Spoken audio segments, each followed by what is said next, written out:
Conrado, eu tenho uma boa para perguntar hoje para ele. O Conrado? Daqui a pouquinho. Então, Fernando Conrado diretamente aqui no programa Pânico. Qual é o Conrado? Hoje não tem furadeira, né? Não tem construção na casa dele. Samidana sem coque hoje. Graças a Deus acabou. Não foi nem da minha casa, no apartamento de baixo. A minha casa tem reforma ainda. Cortou Daqui o a pouco a gente cabelo. volta pro meu estúdio de lá. Boa. Aliás, bonito a sua produção, hein? Muito caprichada. É sobre a escola de Frankfurt. Sim. Eu vi. Curso. É um curso. Escola de É um Frankfurt. curso que ele está dando numa biblioteca. Onde é aquela biblioteca? É a Biblioteca Estadual do Rio Grande do Sul, completou 150 anos, é uma alegria ter gravado um tema tão importante, né, tão relacionado com nossos tempos modernos aí, que se amplificam ainda mais em tempos pandêmicos, de um assunto tão importante. Então, gravar um assunto importante desse, num lugar lindo, igual a nossa Biblioteca Estadual aqui do Rio Grande do Sul, me encheu de orgulho, seu Emílio. É isso aí, muito legal essa biblioteca. E legal você estar levando aí, porque pouca gente vai em biblioteca, né? E o Rio Grande do Sul realmente é uma biblioteca linda. O cenário ali, paguei um pau. Então você entra lá no canal dele, e tem todo o caminho para você. @Fernando Conrado no Instagram. @Fernando Conrado, lá tem o caminho para você conhecer o curso e conhecer um pouco da escola de Frankfurt. Samidana tem a pergunta. O Conrado fala, né, às vezes, do custo econômico, do sexo. Ele também fala que o homem é um ser social. E aí eu queria a sua opinião sobre dois dados. Sempre que tem recessão, a economia também é isso. O Match, que é um concorrente do Tinder, aumentou o número de usuários. O Tinder tem uma reportagem desse ano que aumentou 42% o número de matches durante a pandemia. Inclusive, as conversas entre as pessoas estão mais longas. Então, eu queria que você falasse um pouco se isso tem a ver ou são casos, assim, anedóticos. Mas tem recessão, a pessoa se fica mais triste e ela foge para relacionamentos, para o sexo e para os aplicativos para encontros casuais ou não casuais. Aí, sabendo. Bom, nesse caso aqui, Sami, eu acredito que a transferência para o universo virtual se dá mais pelo fato de nós estarmos trancados em casa do que pela recessão, né? Obviamente que o sexo aí é o grande circo que nós temos na vida cotidiana, que a gente possa sair e resolver nossos problemas com orgasmos instantâneos, mas a grande caminhada que a gente tem hoje em dia para as redes sociais, mas até porque antigamente as conversas nos aplicativos em muitos lugares do mundo, aí era o DTF, né? Down to fuck. Já combinaram diretamente o encontro casual para que fosse mantida aí uma relação sexual. Agora não, agora o pessoal quer conversar, o pessoal tem esse anseio para se relacionar com o outro. O ser humano é feito para se relacionar. O que nos diferencia de todos os outros animais do planeta Terra foi a capacidade de nós nos colocarmos no lugar do outro. O cachorro não consegue se colocar no lugar do outro. O tigre não consegue se colocar no lugar do outro tigre, né? Nós conseguimos, a gente conseguiu evoluir a partir do que a ciência chama de neurônios espelho. Quando o ser humano começou a perceber que ele conseguia entender a função de uma pedra, que ela poderia virar uma ferramenta, a função de um machado, que ele poderia, com a pedra, construir um machado para cortar árvores, que com a árvore ele poderia fazer o fogo. Assim a gente evoluiu. Só que isso, senhores, só aconteceu porque nós nos relacionávamos um com os outros. E o que a gente vive hoje, aí, por conta da pandemia, é uma exacerbação dos males da modernidade, dos problemas que a gente vive no cotidiano. Hoje em dia, se antigamente, quando eu falo antigamente aqui, eu digo 2 anos atrás, o relacionamento com seres humanos já era difícil, né? Por conta dos nossos egos inflados, as pessoas têm medo de se relacionar, não conseguem conversar, usam aplicativos para conseguir começar uma conversa ou mandam um SMS.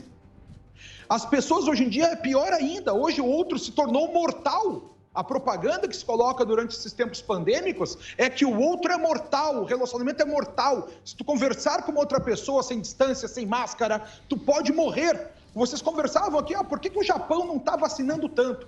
Senhores, o Japão tem uma taxa, tem uma população de 26 milhões de pessoas. Adivinha quantos mortos eles tiveram lá na pandemia? Imagina, essa é uma população, metade da população brasileira, que tem 220 milhões de pessoas e tem 400 mil mortos. Lá no Japão eles têm apenas 10 mil mortos até então. Por que eles têm isso? Obviamente que é por questão de os dados que se tem, né? Tem a questão da contagem da doença, os exames melhor realizados, e além disso eles têm a parte do civismo. do ser humano que consegue entender a sua responsabilidade no mundo, entender o cuidado com si mesmo, saber os limites do que ele pode fazer, os limites do que ele não pode fazer, e assim, por esse alto nível de civilização, respeitando mais os seus rituais, respeitando mais as suas famílias, respeitando mais a sua cultura, eles conseguiram sobreviver sem a necessidade de uma vacinação em massa imposta, como a gente tem aí praticamente em todo o mundo ocidental, e levam uma vida com todo cuidado, né? Com atenção total às prerrogativas e morrendo muito menos gente que em todo o resto do mundo. Você acha que culturalmente, então, o negócio é a cultura oriental que... Mas você não acha que é a experiência que eles tiveram com... Porque lá teve muita epidemia do tipo, né? Mesmo o SARS. Também. Teve lá a gripe de Hong Kong também. Eles já usam máscara culturalmente. Né? A MERS, né? A MERS. Você não acha que é mais uma questão de ter mais contato, de conhecer mais? Ter mais experiência. Bom, duas coisas, tá? A Coreia foi o primeiro lugar onde a MERS, que é a mesma gripe, que é a mesma SARS, mas é do Oriente Médio, né? A mesma gripe que a gente tem do Oriente Médio, a Coreia teve um surto muito grande.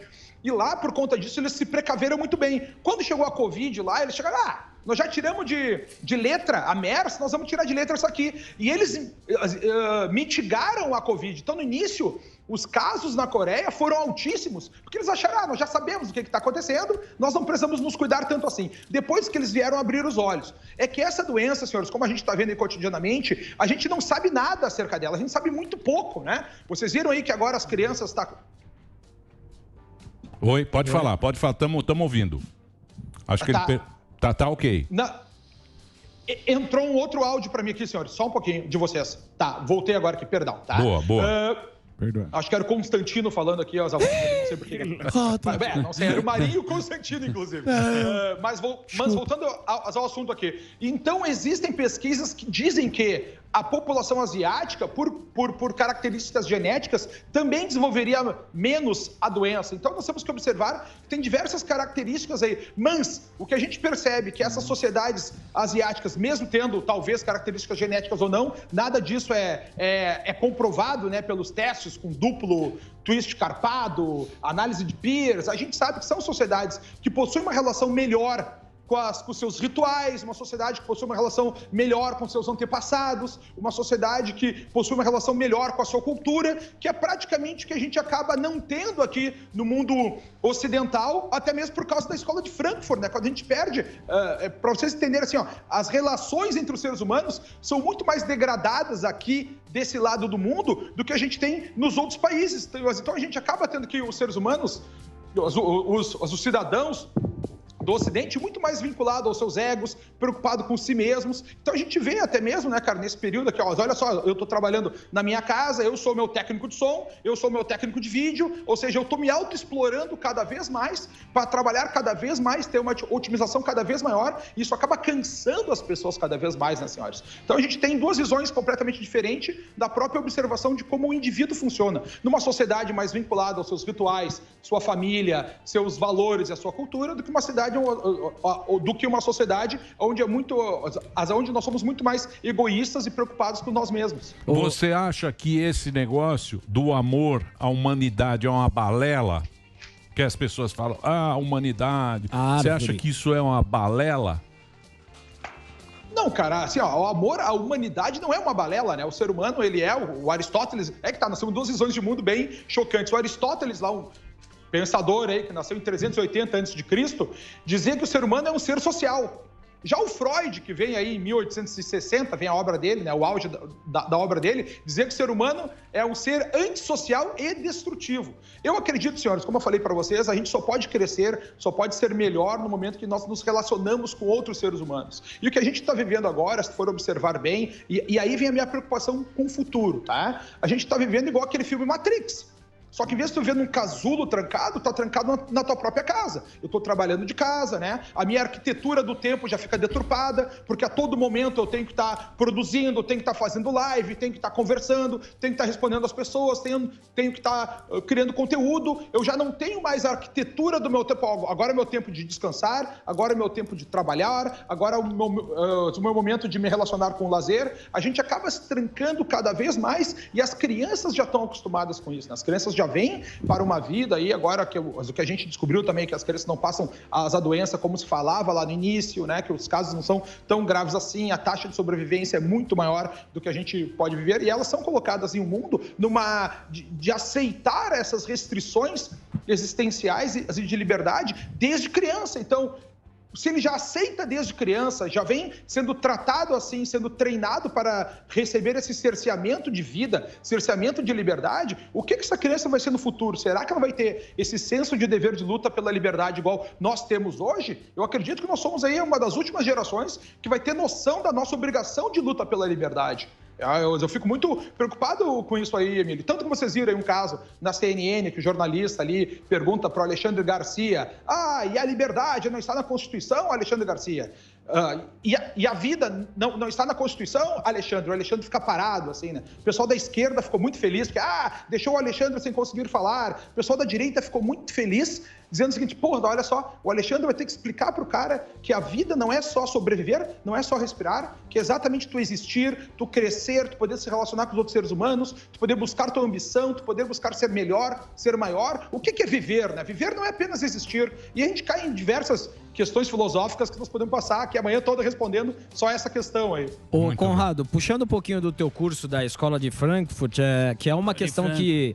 Escola de Frankfurt, porra, que é uma questão de subversão, né, inversão de valores. Eu queria que se desse para você fazer um paralelo com a questão daquela situação de Jacarezinho, que a polícia é a malvadona da história. Existe alguma coligação com isso? Total, né, senhores? Total. Mas o que a gente enxerga, eu até coloquei no meu Facebook, fui bloqueado nesse final de semana novo, cancelado mais uma vez aí no meu Facebook, não, no meu Instagram. Porque eu coloquei uma imagem ali que era da invasão dos aliados na Normandia para acabar com o nazismo, né? Foi o ponto auge ali, que foi o fim, foi a derrocada do nazismo e o fim da Segunda Guerra Mundial, dizendo que se a imprensa assistisse esse fato hoje, diria que os aliados não cumpriram as regras do STF, a OAB ia questionar aí o tratamento dado aos nazistas e assim sucessivamente. O que a gente enxerga, senhores, é uma inversão tão completa de valores que a gente está vendo colocar criminosos como vítimas, né? Eu vi um jornalista falar um absurdo também, acredito que foi na CNN, dizendo que quando os bandidos sentem que os seus direitos não serão respeitados, eles atiram até o fim.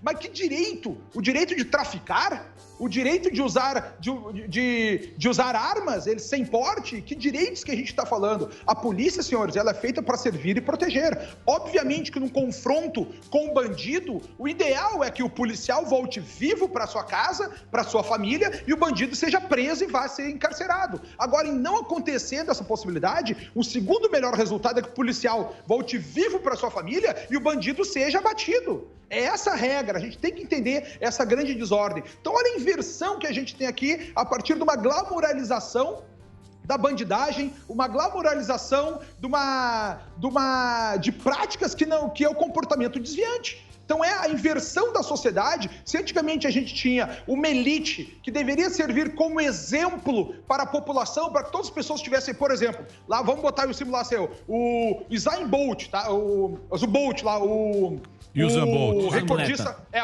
o Usain Bolt, tá? Imagina só, todo sonho do atleta é tu ser essa elite, né, do esporte. Ou o Neymar, tu joga futebol, tu quer ser o Neymar, tu luta no UFC, tu quer ser um campeão, tu luta boxe, tu quer ser o Muhammad Ali. A elite serve para isso.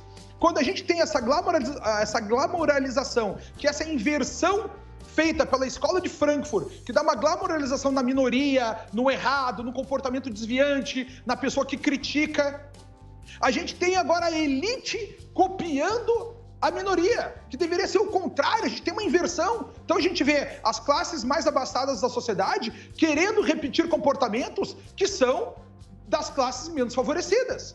né? Às vezes, numa busca de um crescimento existencial. E aqui, senhor, isso aqui não tem nada de preconceito, isso é uma constatação que a gente vê. Então, vocês veem dancinhas no TikTok, todo mundo pegando, né, a glamorização do funk, a glamorização das armas, a glamorização do uso de drogas, que não pertenciam de maneira tão alta às elites. E quando eu falo aqui elite, senhor, não é só a elite financeira, a elite das pessoas que estudavam mais, que eram mais vitoriosas nos seus trabalhos, mais vitoriosas nos seus esportes, mais vitoriosas na sua área de atuação. Então, esse momento que nós vivemos, essa inversão, a gente acaba agora tendo por conta de querer destruir uma visão política. A gente vê até mesmo a mídia defendendo com unhas e dentes uma visão de mundo completamente deturpada. E aí, por isso a nossa importância, senhores, de nós abrirmos os olhos e nos comunicarmos para dizer, cara, tá errado como a Rede Globo trata a polícia nesse caso. Tá errado como a mídia tradicional trata a polícia nesse caso. A gente tem que enxergar essas coisas e nos comunicarmos, senão nós vamos ser submetidos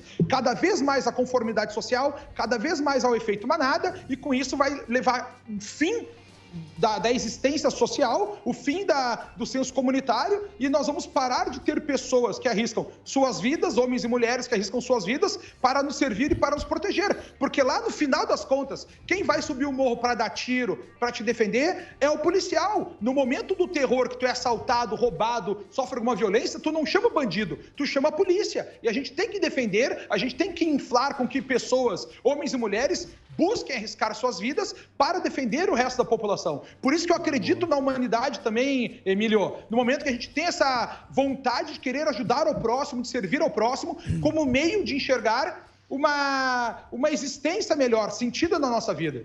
Mas, Conrado, mas quando você olha, por exemplo, as favelas do Rio, quando você vê aquilo lá, você olha num drone aquilo, você fala, isso não tem jeito de se arrumar. Mas por que chegou a esse ponto? E é isso que eu acho que as pessoas falam. Como é que o Estado deixou aquilo desassistido para criar um poder paralelo dentro daquilo lá e para chegar nessa situação? Quem interessa, então a gente chega num caos que você nem sabe quem está certo. É o cidadão ou é a polícia? É a lei ou é aquele Estado paralelo que foi criado ali? E esse é que é o problema, porque a gente fala... Porque a gente, se você quiser avaliar isso, é complicado para uma pessoa normal. Falar, quem tá... Para mim é a polícia. Eu acho que é a polícia. Mas por que deixou chegar a essa situação? Entendeu? Como é que se criou aquilo? Porque o poder, ele vai tomar conta de uma favela... Mesmo aqui. Aqui um quer mandar mais que o outro. Com 6 pessoas, um quer mandar mais que o outro. Por que chegou a esse ponto? E é isso que eu acho que as pessoas, elas ficam pensando. Assim, duas coisas, né, Emílio? Quando tu fala aqui, não é o policial versus cidadão, né? O policial versus bandido. Eu aposto que se tu fizer uma pesquisa lá no Jacarezinho sobre as mortes daqueles bandidos, se tu não pesquisar nenhum dos familiares, se pesquisar o resto da população, eles adoraram. Porque tu tá vendo ali, é o Comando Vermelho celebrando a morte desses bandidos. Esses bandidos estavam aliciando crianças, esses bandidos extorquem os trabalhadores do local. Isso aí tudo acontece porque, obviamente, existe uma falha do Estado, existe um vácuo deixado para o Estado, no momento que ele só enxergava que tinha que preservar quem realmente dava dinheiro para o Estado. Quem é que dava dinheiro para o Estado? Eram os empresários, era o banco. Então eles só preservavam as suas áreas mais próximas de si e deixaram esse vácuo acontecer lá desde os anos 70. A gente tem isso aí de maneira mais crescente no Brasil. E quando tem um buraco e ninguém toma conta, aparece um novo líder, né? Aparece o poder toma conta, como tu bem falaste. Mas eu acredito aqui, Emílio, que a população em si, do Jacarezinho ou de qualquer outra favela que é dominada pelo tráfico, ele bate palmas para esse tipo de ação da polícia. Tanto que a gente viu aqui no Brasil em relação a isso,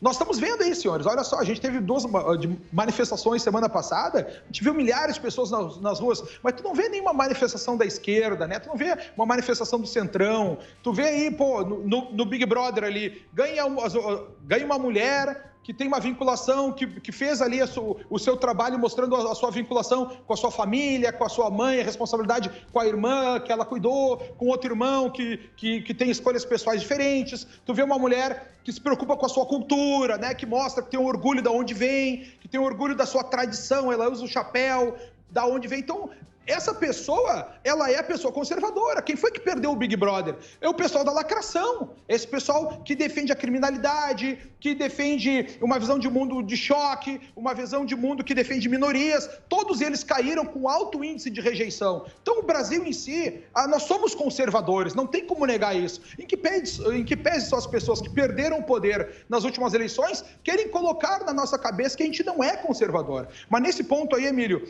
eu acredito que todas as visões políticas que a gente teve nos últimos anos aí, eram cada vez mais corruptas, buscando ganhos pessoais. Não é à toa que no Rio de Janeiro a gente tem governadores e mais governadores presos. Governadores, inclusive o Witzel agora sofreu um processo de impeachment. Não é à toa que aquilo ali acontece no Rio de Janeiro e não é à toa que a gente tem essa realidade. Então ali a gente tem um vácuo muito grande do Estado que a gente tem que esperar aí, escolhendo líderes melhores, representantes melhores, que isso aí diminua com o passar do tempo. Até mesmo com as pessoas lá das comunidades procurando terem representantes deles próprios e não só os indicados pelo crime, como a gente viu acontecer já no próprio Rio de Janeiro, né? Com alguns vereadores lá, que eu não vou citar os nomes, para não... Calma, que daqui a pouco todo mundo vai ser solto. Isso é uma questão de tempo para todo mundo estar na rua. Fala com o Marinho, tem uma pergunta. No Brasil, aqui, tu só é preso se tu usar... se tu usar tua liberdade de expressão, como aquele deputado ou como jornalista. Só tem jornalista e deputado preso aí, bandido, traficante, corrupto, ex-presidentes, Eduardo Cunha, bom, todos eles, né? Todo mundo livre, leve e solto. Tendo dinheiro no Brasil e sendo da visão política do nosso STF, que primeiro dá a sentença e depois inventa um veredito para corroborar a sua sentença... Esse é o mundo que a gente vive aí, triste, e aqui no Brasil, de fato, o crime compensa, né, senhores? Porque até mesmo sendo criminoso, tu vai ser defendido pela mídia tradicional, pela Rede Globo, que fala mais dos bandidos da favela do Jacarezinho do que aquela atrocidade que aconteceu na cidade de Saudades, olha esse nome, né, em Santa Catarina lá, com o invasor ali que matou as pessoas a faconaços. Sim. Fala, Conrado. Uma questão de um tema correlato aí a tudo que você tinha dito antes. A gente estava conversando com o Paulo Figueiredo semana passada e ele disse o seguinte, e eu tendo a concordar, que quando tem alguma tendência cultural nova acontecendo nas potências do primeiro mundo, Estados Unidos e Europa, isso fatalmente vai espraiar e vai reverberar aqui no Brasil e vai ter uma versão tropicalizada dessa tendência cultural.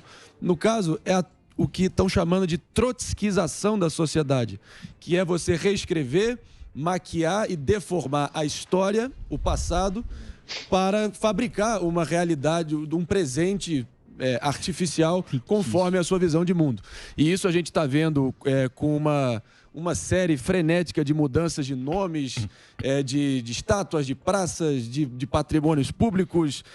Além disso, banimento de livros, cancelamento à torta e à direito. E aí a mais recente nos Estados Unidos foi que gestantes, né, mulheres grávidas agora são pessoas que vão dar à luz. Então eu queria te perguntar sobre qual é o perigo que qual a ameaça de fato disso para a nossa sociedade como um todo, essa questão, essa mudança semântica e depredação dos nossos símbolos culturais. Cara, aí que eu digo para vocês, né? Com a escola de Frankfurt, o que ela busca fazer? Ela busca que a gente tenha porque assim, a sociedade, ela é baseada em 3 coisas, tá, senhores? Ela é baseada na superestrutura da família, na superestrutura da cultura, ou seja, da autoridade, da tradição e na supercultura na superestrutura do ensino. Então, Marinho, olha só a terminologia como é. Eu não estou nem discutindo visão política, tá? Terminologia. Agora, a mãe não é mais uma mãe. Ela é a mulher que vai dar à luz. Como na Suécia... Pessoa que vai dar à luz. Pessoa, né? A pessoa que vai dar à luz. Lá na Suécia, na Escandinávia como um todo, o aborto, quando é legalizado, eles não falam que é o aborto, eles falam que é o fruto da gravidez. Nossa. Então, olha só, e aí, senhores, se vocês forem pegar por toda a internet, cada vez mais a gente, até por casualidade, cara, eu guardei aqui uma matéria do nosso jornal local, que é a 0 Hora, aqui do Rio Grande do Sul, vinculado à RBS, que é vinculado à Rede Globo. A propaganda deles de Dia das Mães era dizer a grande tristeza que era ser mãe, a grande duro, né? Você vai ouvir mais uma vez que é possível conciliar tudo quando você virar mãe. Daí eles falam assim, não dê ouvidos, é tudo balela, prepare-se para não ser mais prioridade. As pessoas não querem mais que a família, a escola de Frankfurt, por toda essa repercussão que toma conta do globalismo, né, tomou conta de todo o Ocidente, tudo que a gente tem na divulgação de massa, a gente acaba tendo essa luta pelo fim da família. Eu digo para vocês, qual é o fim da sociedade? Por que vocês acham, já que falei, né, que eles vêm cada vez mais com o feminismo, a mulher livre de todos os anseios, que não precisa mais ter família nem nada. Aí depois eles vêm para o homossexualismo, né, depois aí para o transexualismo. Cara, todos esses sexos, todas essas práticas sexuais, elas não geram vida.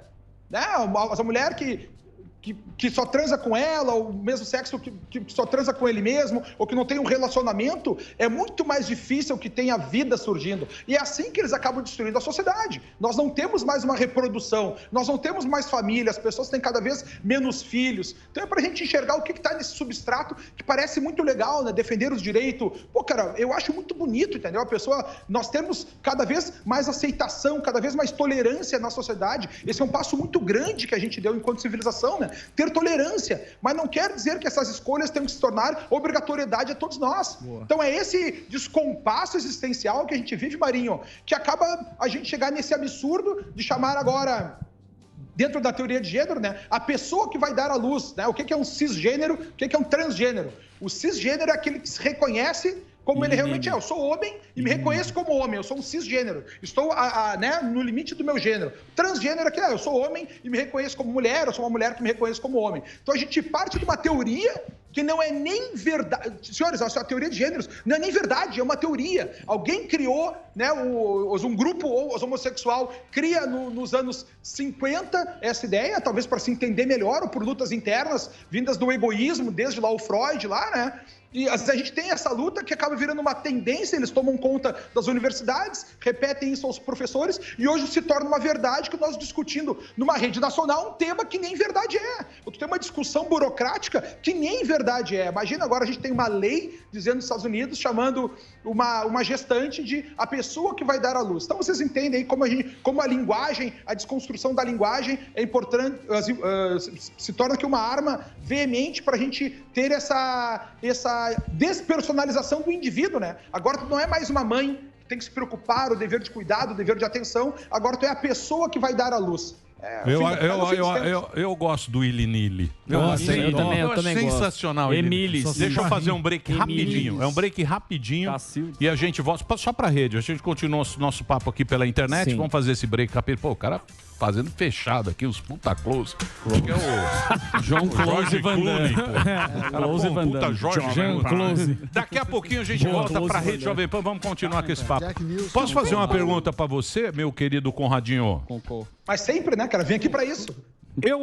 Eu não vou concordar muito com você, não. Eu acho que esse negócio aí, de mulher, tal, de família, eu acho que foi a pílula, cara.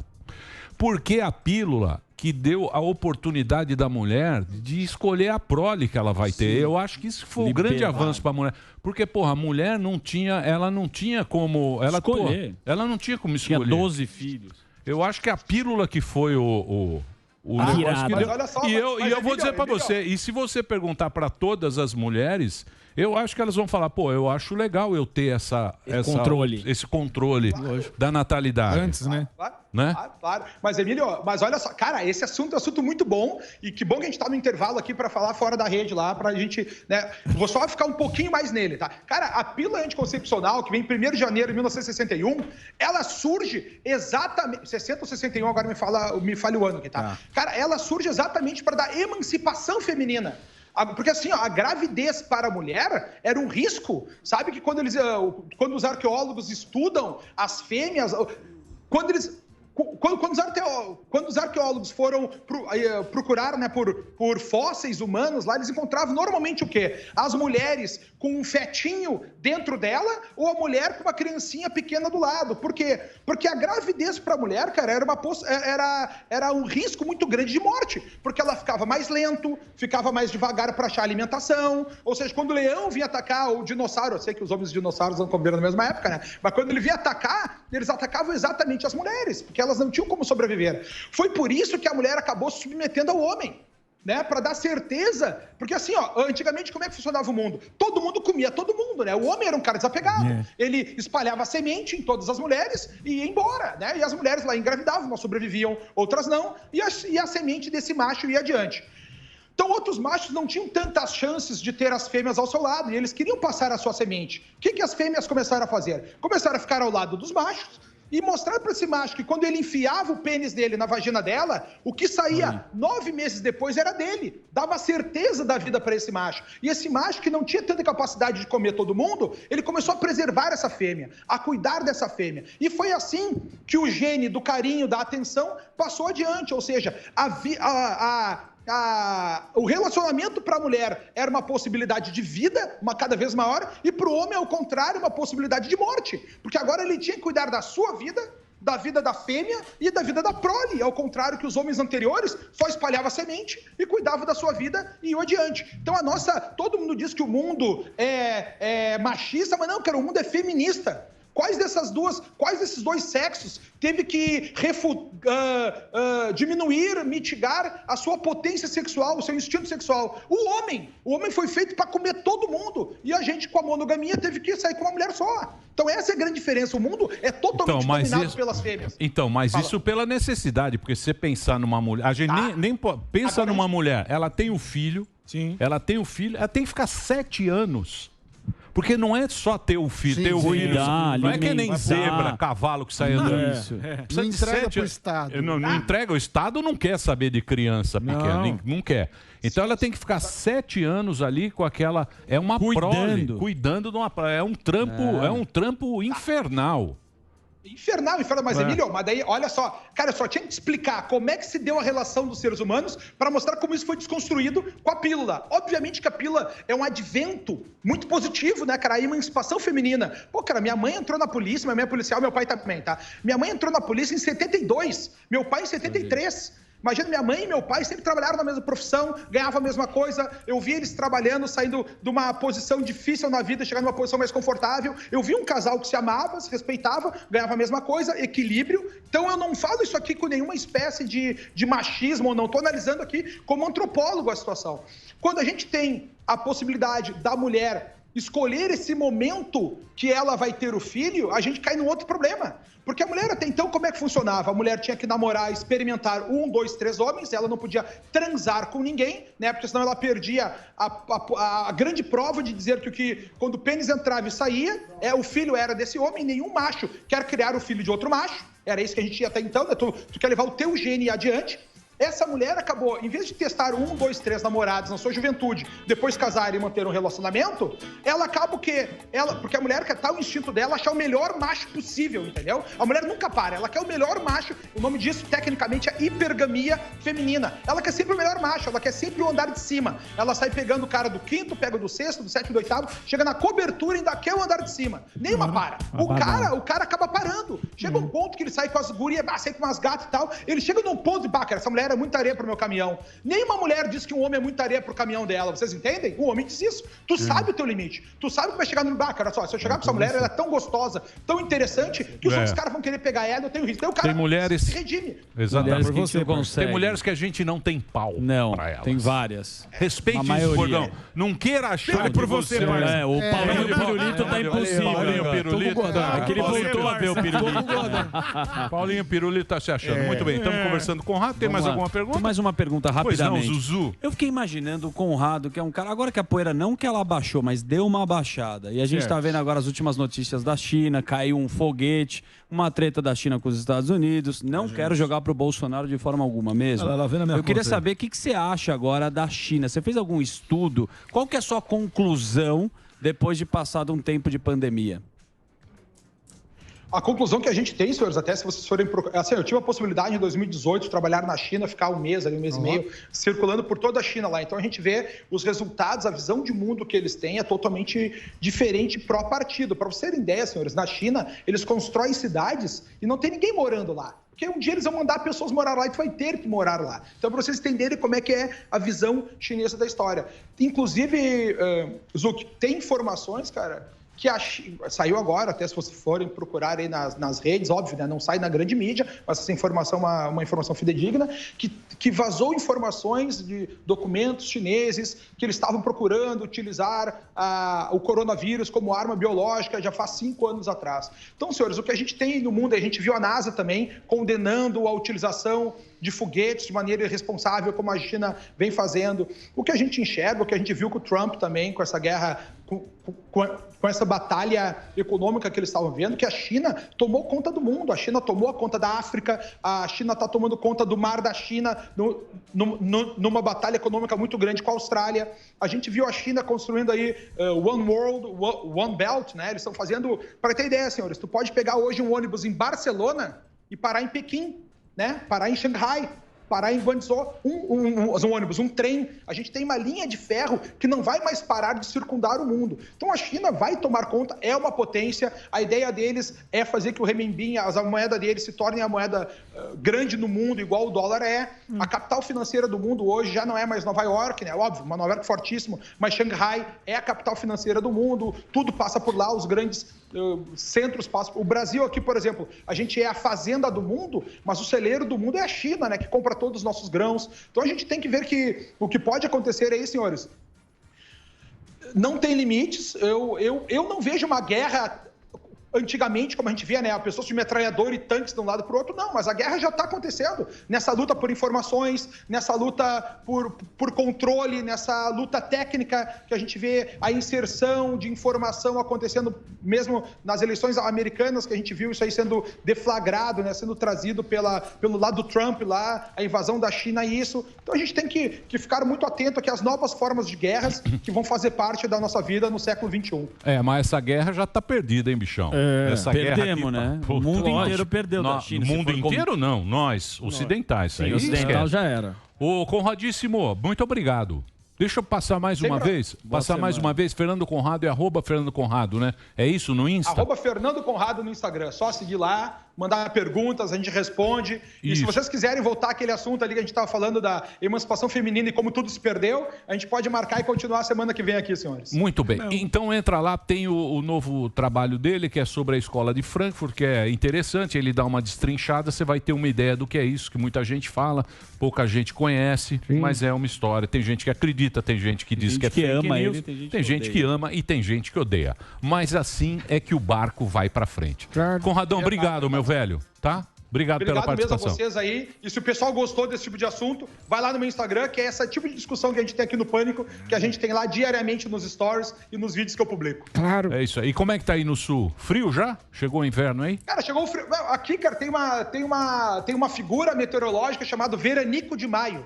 Então a gente começa um grande frio, por exemplo, semana passada a gente estava circundando aqui os 9, 14 graus, ontem deu 27 novamente. Então agora a gente está vivendo esse veranico de maio, acredito que normalmente ele dura aí no máximo uns 10 dias, depois vem o frio novamente. Então, mas estão todos convidados aí, quando quiserem tomar um mate, fazer um churrasco, só descer aqui no sul, serão muito bem recepcionados. Gosto muito do sul, das pessoas do sul. Sul é um lugar legal, né? Pessoal muito receptivo. O Brasil é um país bacana, né? Tem várias... Canela, Gramado.